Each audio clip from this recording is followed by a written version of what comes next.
Good evening and welcome to NTD News. I'm Stephania Cox. Here are today's top stories. Hurricane Ian officially making landfall in Florida. Just shy of a Category 5 storm, carrying winds up to 150 miles per hour. Republicans warning there will be probes into the border crisis, what they're saying to the Biden administration, and why Venezuela has become one of their biggest concerns. Senators sounding the alarm that billions of U.S. tax dollars are being used to prop up the Chinese Communist Party. The EU begins its investigation into the Nord Stream pipeline leaks, and the U.S. offers help, though some say the U.S. is partly to blame. And protests supporting freedom for Iranian women taking place in countries around the world. We hear from some of the protesters on the ground.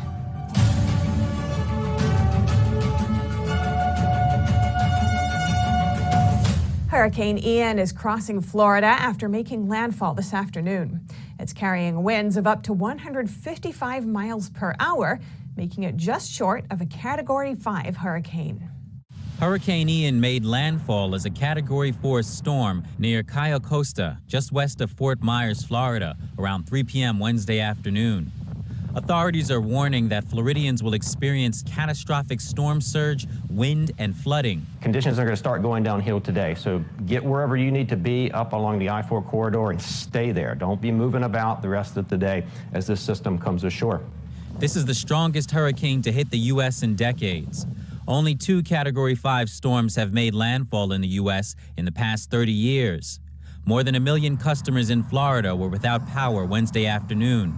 Now, it is our meteorologists' view that the storm surge has likely peaked and will likely, be less in the coming hours than it has been up to this point. But we know that this has been a big storm and it's done a lot of damage as it is. President Biden on Wednesday said the federal government is ready to help. We've approved every request Florida has made for temporary assistance, emergency assistance, long-term assistance that I've received. We discussed what we've done to prepare for the hurricane. That includes dispatching hundreds of FEMA personnel and activating thousands of National Guard members. Experts say the hurricane is unlikely to affect gas prices. Biden also has a message to oil and gas executives. Do not, let me repeat, do not use this as an excuse to raise gasoline prices or gouge the American people.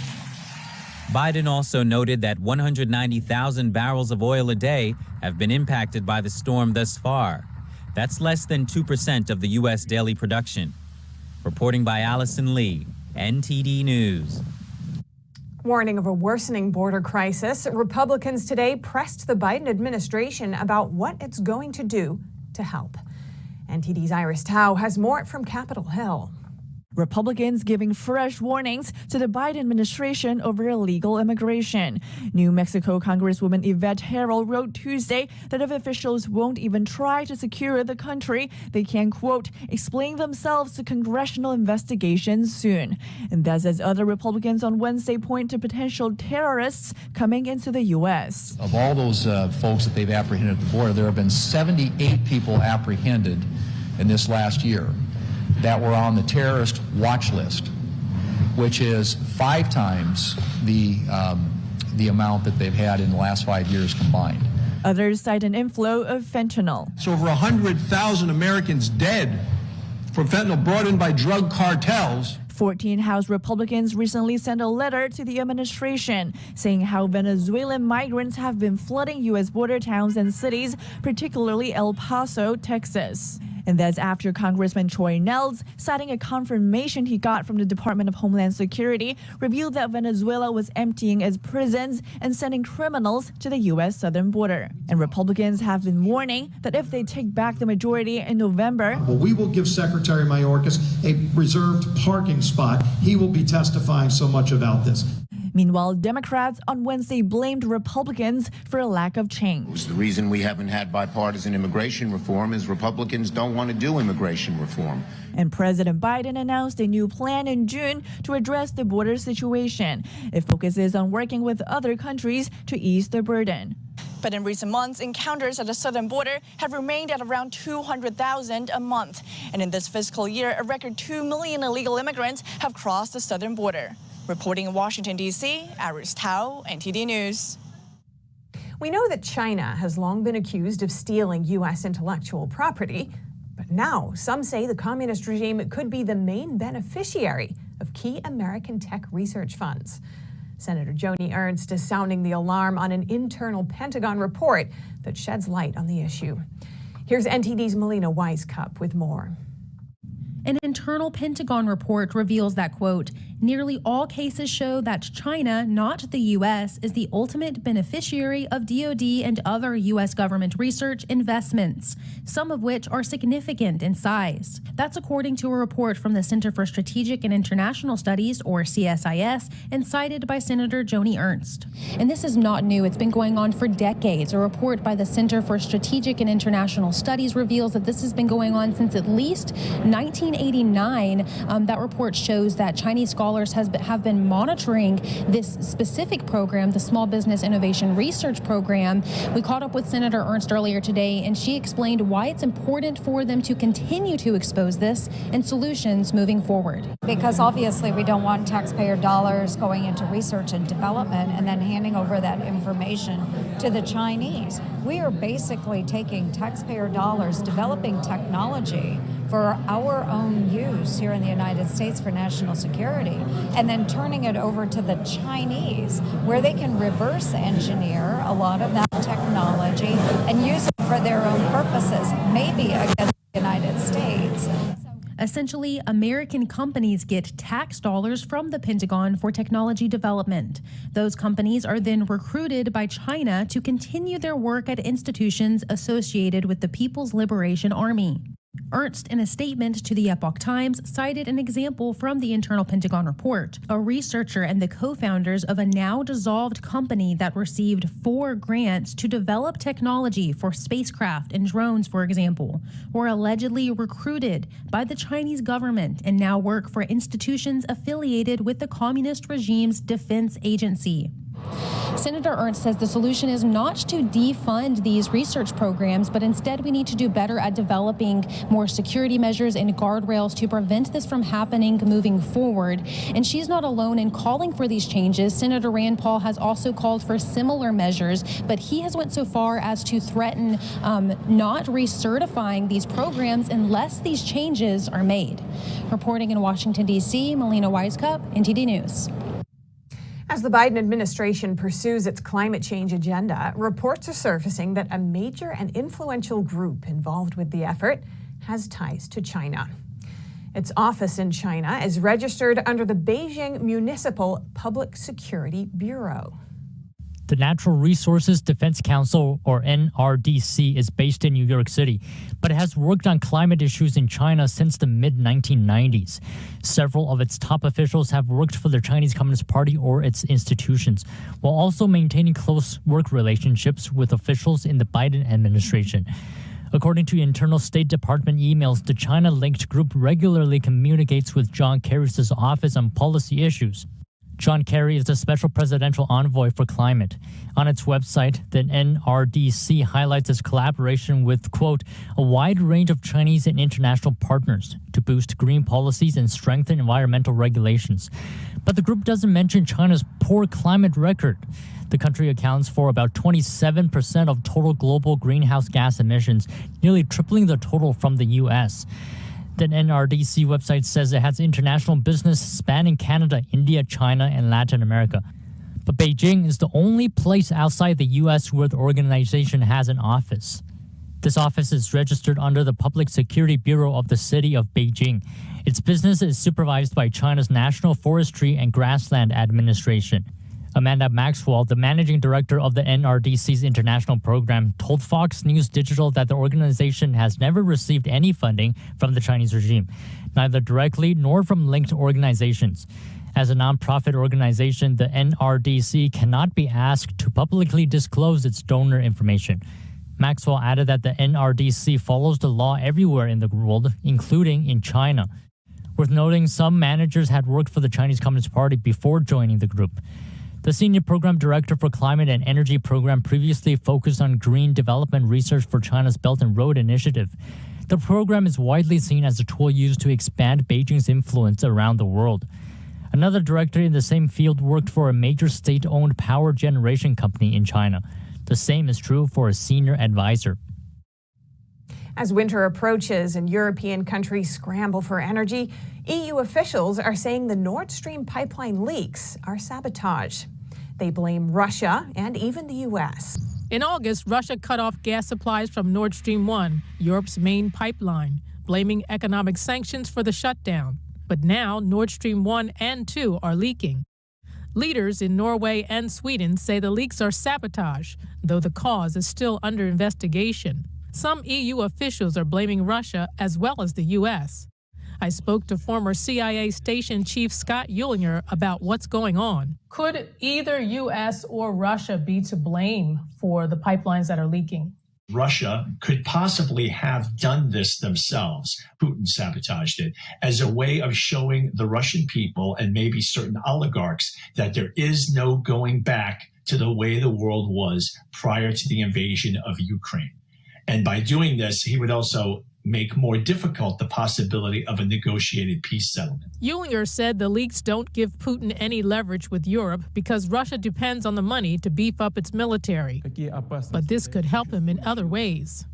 And also, this is a way for Putin to signal that if should another Russian leader try to take over in some kind of coup d'etat or something, that Russian leader would be similarly hamstringed by this, because Russia depended on the influx of European cash via those pipelines. Tuesday, the U.S. Secretary of State met with the Danish foreign minister about the leaks. The U.S. says based on reports issued by European officials, the leaks appear to be acts of sabotage and that America will support the EU in its investigation. The U.S. press secretary pointed out that the pipelines aren't pumping gas. Nord Stream 2 was never operational, and NS1 has been shut down for weeks because of how Russia is weaponizing energy. But Uhlinger said it could be the U.S. who sabotaged the pipelines. Germany has always been perhaps the weakest partner in the coalition, the informal coalition against Russia. Germany has always been very lukewarm because it is very dependent on Russian energy. So it has only sort of reluctantly gone along and followed France, Britain, and the rest of NATO's lead, or the United States, in sanctioning Russia and supporting Ukraine. Because the pipeline has been partially destroyed, this prevents Germany from backing down, from being the weak sister of NATO, trying to negotiate some kind of deal for itself to basically enhance its own energy security. Biden said in February that he would end the Nord Stream 2 pipeline if Russia went through with the invasion. Germany was in control of the project. They agreed to halt it in February by denying the necessary certification. Arlene Richards, NTD News, New York. A senior military official told Pentagon reporters this afternoon that the U.S. was, quote, absolutely not involved. He spoke on the condition of anonymity, according to media reports. NTD couldn't independently verify his statement. And former President Trump said on Truth Social that the U.S. government should remain calm and be strategic. He offered to help lead negotiations to end the war in Ukraine. And the Biden administration says it'll impose more sanctions on Russia in the coming days. This in response to referendums that Russia held in occupied regions of Ukraine.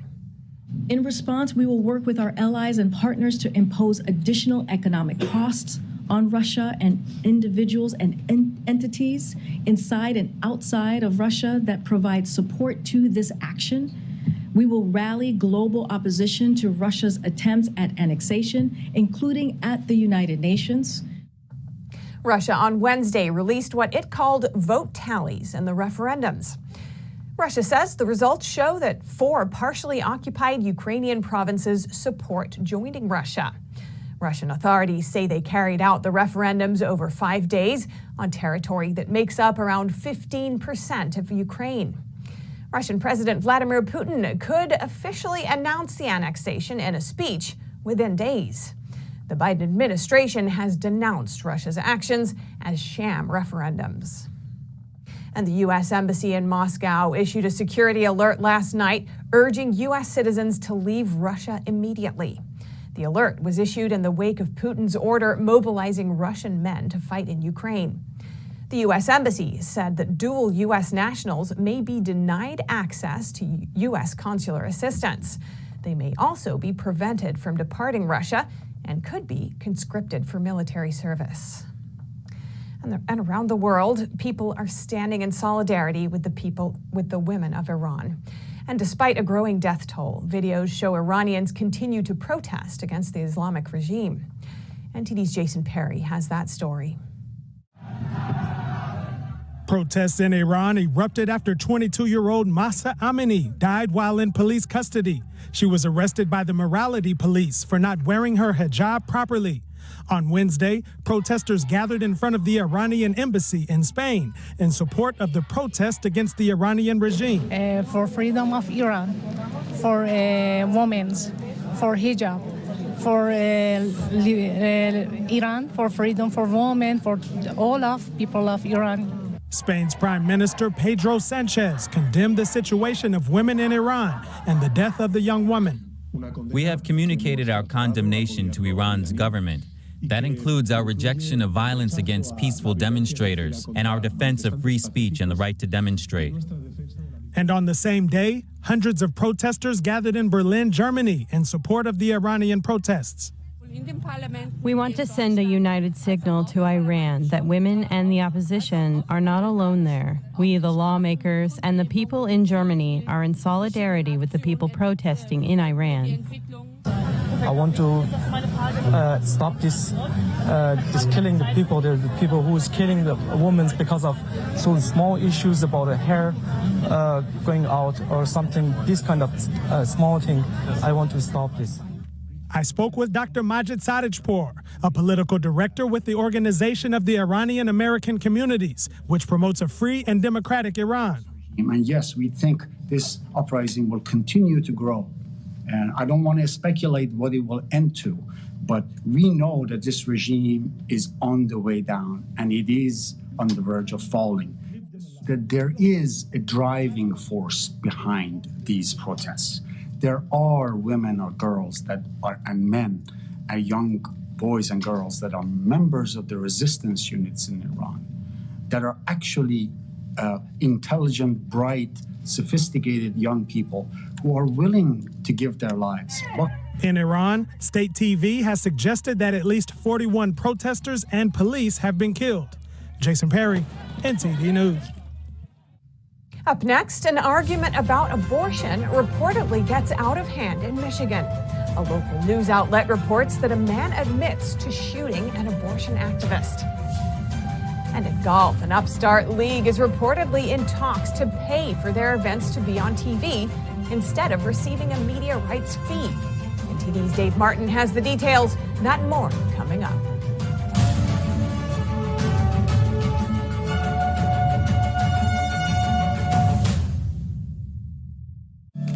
Welcome to RenBiz.com, the education and career program where parents rule. We replace public schools and universities. We are for ages 6 to 100. Never any big student loans with us. You graduate with a traditional diploma, a university degree, and your own family business. Adults returning to obtain better careers. Parents looking for better academic and career opportunities for their kids. At Business Occasion, you spend 50% of your time on traditional education and 50% on business education, including setting up your own family business. Learning is in your small, in-person pods of 6 to 10 students. At Renaissance Business Occasion, aka RenBiz.com, graduation means you have a degree and your own family business. Like education always should have been, a transition to getting a career.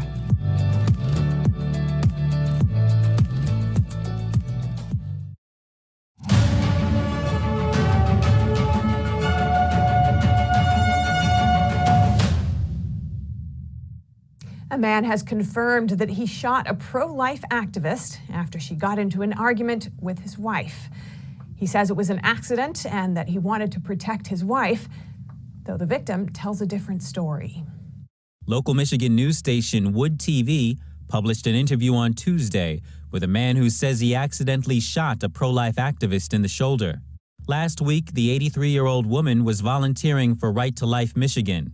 She was going door-to-door collecting signatures against Proposal 3, which will be on the ballot this fall. Anna Visser from the organization tells NTD what Proposal 3 is all about. No parental consent laws regarding abortion or hormone therapies to be in place. It would essentially change every law relating to pregnancy in Michigan. The 74-year-old shooter says he heard his wife telling the victim to leave, but the activist refused, and so he grabbed his gun. After a warning shot, he says he accidentally pulled the trigger again while confronting her.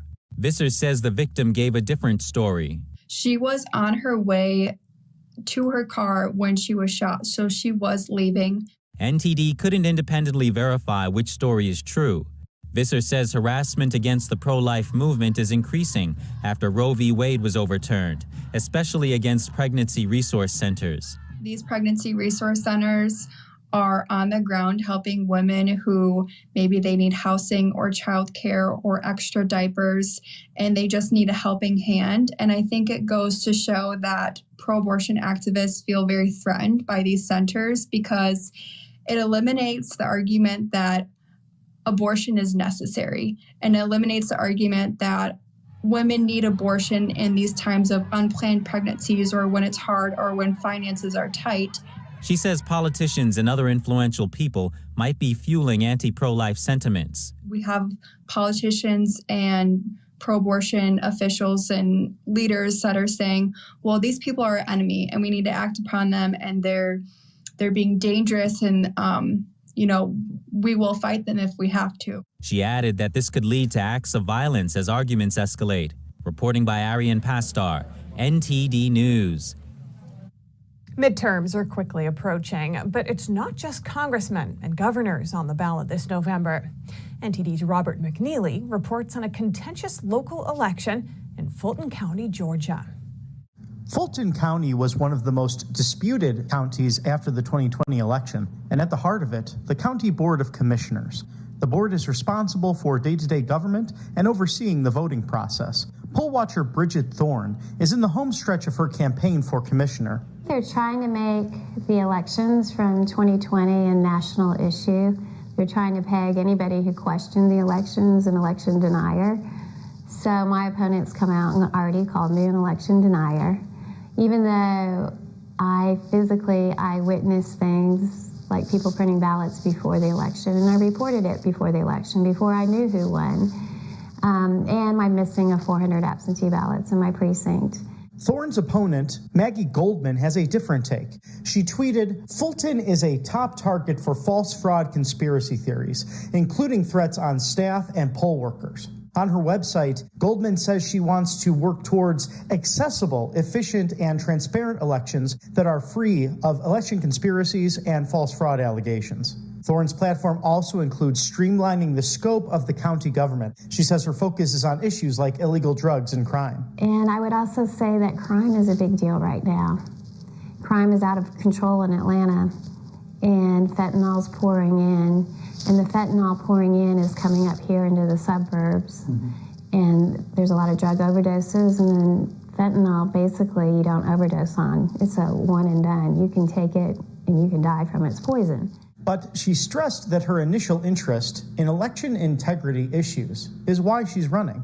My experience, I've been going down there for about 22 months, mainly for election integrity issues. But sitting through the meetings and watching the things they vote on, the things that they discuss, it's become quite evident that Fulton County is not a healthy and wealthy county, as some might think. Thorne says the many issues facing her county are a reflection of the communities throughout America. As they say, all politics are local. Robert McNeely, NTD News, Fulton County, Georgia. And now over to sports news. Here's NTD's Dave Martin with today's top stories. Golf Week is reporting that Live Golf is close to a deal with Fox Sports to purchase airtime for their events. The proposed arrangement is in stark contrast to most media sports deals where the league receives a hefty rights fee to air their competitions instead of paying for the coverage. Though LIV has poached a number of PGA Tour stars like Phil Mickelson, Dustin Johnson, Patrick Reed, and Cam Smith, their financing from the Saudi Arabia regime's public investment fund has led to accusations of sports washing. Mickelson came under fire earlier this year when admitting they were scary people to deal with, saying they killed Washington Post reporter Jamal Khashoggi and had a horrible human rights record. He went on to explain that he needed them for leverage in dealing with the PGA. Mickelson later apologized and said his comments were taken out of context and without his consent. LIV Golf has 3 events next month, including their season-ending team competition starting on October 28. In NFL news, the New York Jets will get second-year quarterback Zach Wilson back for Sunday's game against the Pittsburgh Steelers, according to head coach Robert Saleh. Wilson missed the team's first 3 games with a knee injury suffered back in the preseason. Wilson was the team's first-round pick last year. He struggled through an up-and-down rookie season, though he showed flashes of why the team chose him second overall. The news comes just a day after the team placed offensive tackle George Fant on injured reserve with a knee injury. And tonight in sports, 14 baseball games are on the schedule, highlighted by a Yankees-Blue Jays clash, with Aaron Judge still 1 home run away from tying Roger Maris's AL record. That's all for your sports news today. Back to you, Steph. Thanks, Dave. And this just in, LIV Golf has issued a statement saying Golf Week's report about buying TV time was incomplete and inaccurate. They added that they're still in negotiations with several outlets. Fox Sports did not immediately respond to a request for comment. And that's all for today's news. Thanks for tuning in. I'm Stephanie Cox.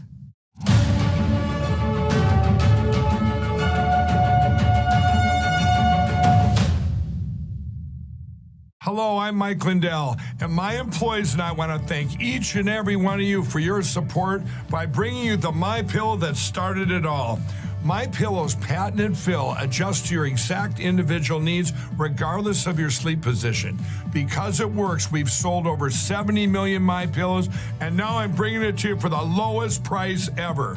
For example, you get my standard MyPillow, now only $19.88 with your promo code. Now's the time to get them for your friends, your family, your neighbors, everyone you know. MyPillows make the best gifts ever. In the times we're in, one thing we all need is getting a great night's sleep. So go to MyPillow.com or call that number on your screen now. Use your promo code and you'll get my standard MyPillow for only $19.88.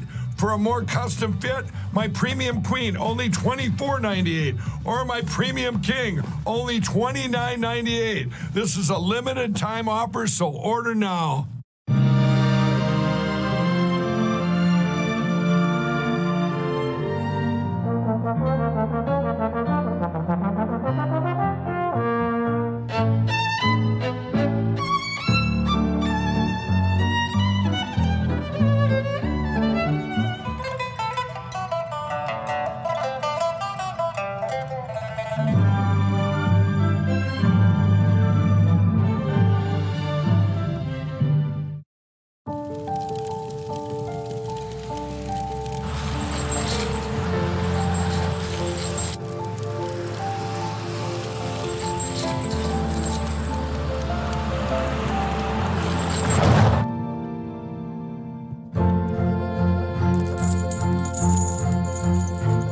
Did you know dragging chains can spark a wildfire?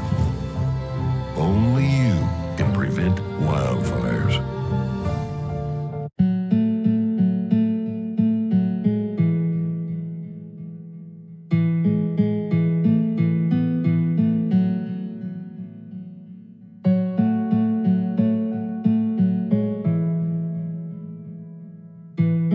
Did you know YouTube only keeps selective videos on its platform? So if you want to make sure you get the full picture, just subscribe to our newsletter. Go to newsletter.ntd.com and sign up. It's free.